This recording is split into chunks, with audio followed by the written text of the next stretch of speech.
Hey guys, welcome to another video on my channel Hairliciously. If you guys are new, please make sure to hit that subscribe button so that you guys are updated on my second hair transplant journey progress, as well as video topics covering current hair loss treatments in the pipeline. Make sure to visit my website at HAIRLICIOUSLY.com to purchase your microneedling devices and derm rollers, both which are scientifically proven to stimulate hair growth, my low-level laser therapy cap, hair growth supplements, DHT blocking shampoo and serum, and a few other products that can help promote hair growth. So in today's video, I wanted to talk about future hair loss in my case, despite having 2 hair transplants and currently taking finasteride to offset the conversion of testosterone to DHT. A lot of people are under the misconception that once you've had a hair transplant or 2, you no longer have to worry about future hair loss or the progression of androgenetic alopecia. And that logic is actually flawed because a hair transplant simply redistributes the donor hair into balding areas, and it does nothing for the rest of the native hairs that are still going to be afflicted with miniaturization later down the road. Now, every male with androgenetic hormones are going to be prone to hair loss. The level of how fast or slow somebody would experience hair loss is going to depend on a few factors,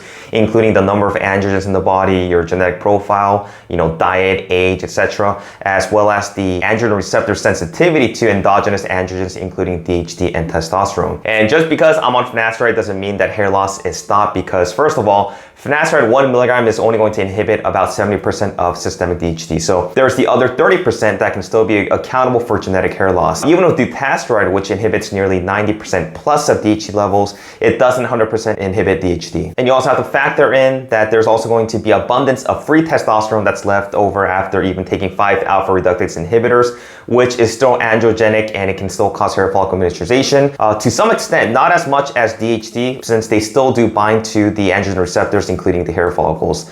I'm going to be turning 32 in a few months, and while my hair might look pretty good right now, that's not to say that, 5 years from now or even 10 years from now, that it's going to stay in the condition that it's in right now. And for those men who are, older, in their late 30s, 40s, 50s, who really haven't experienced hair loss, that's also not a guarantee that you won't be afflicted with androgenic alopecia later down the road. And you hear about people, experiencing hair loss in their 40s or 50s, and the reality of that is that if you have noticed hair loss later in your adult years, hair loss was already started years back, and most likely it's been a cumulative progression where you're already miniaturizing years and years prior, just at a much slower rate compared to other people. And like I've mentioned, those experiencing hair loss in their later years more than likely have lower sensitivity to androgen receptors, as well as a lower overall androgenic hormone profile. They say it takes about 50% of the hairs to be lost to start seeing signs of miniaturization. So the key to hair loss prevention is treating it early in the game by targeting the androgens. The sooner that you guys attack hair miniaturization, the better your outcome is going to be in terms of preserving the hairs that you have right now.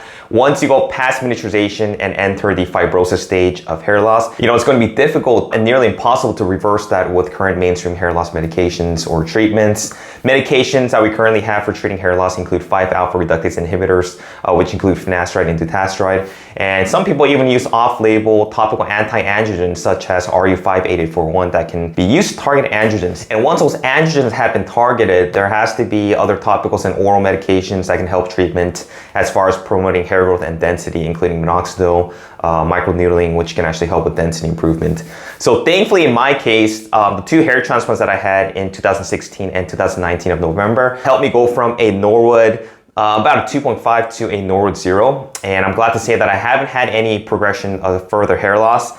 I'm taking finasteride 0.5 milligram every day with Minoxidil 5% twice a day, microneedling once a week using a 1.5 millimeter Dr Pen. I'm also taking vitamin supplements that promote healthy hair growth and laser therapy a couple times a week. But there's also, there's always that possibility that can always change in the future as far as my current hair loss situation. God forbid that I go from, what I have right now to a Norwood 4 or Norwood 5 plus later on, my life. But if that happens, I want to share with you guys on what I would eventually do if I were to go fully bald. If I do experience further hair loss, I think I'm going to try to continue to get as many hair transplants that I possibly could from the back of my donor zone. I would also start taking stronger 5 alpha reductase inhibitors such as dutasteride, which suppresses 90% plus of DHT in the body.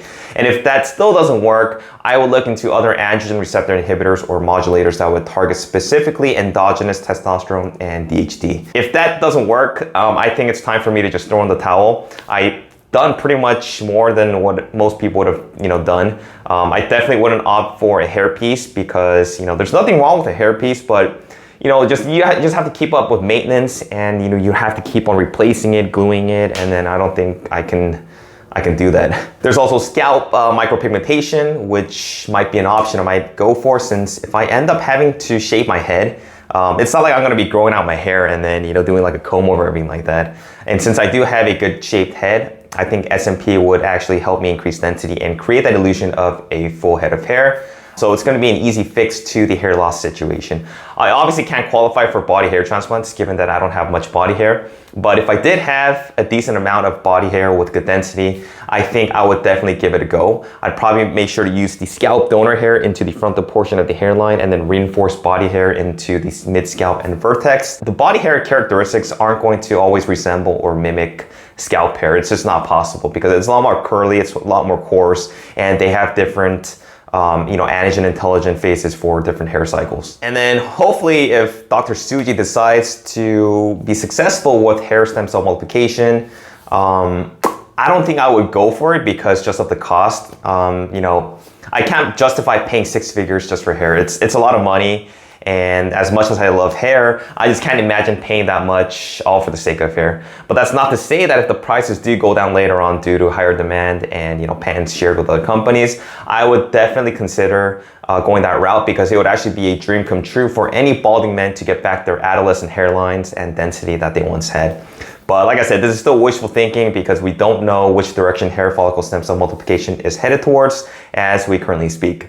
But that's pretty much it, guys. That's pretty much where I stand in terms of if I end up losing all of my hair. Let me know in the comments what you guys would do if you guys were to lose your hair and had to look into different options. That's all I have for today, guys. Hope you guys enjoyed this video. If you guys did, make sure to give it a thumbs up and hit that subscribe button, and I will talk to you guys in my next video. Take care.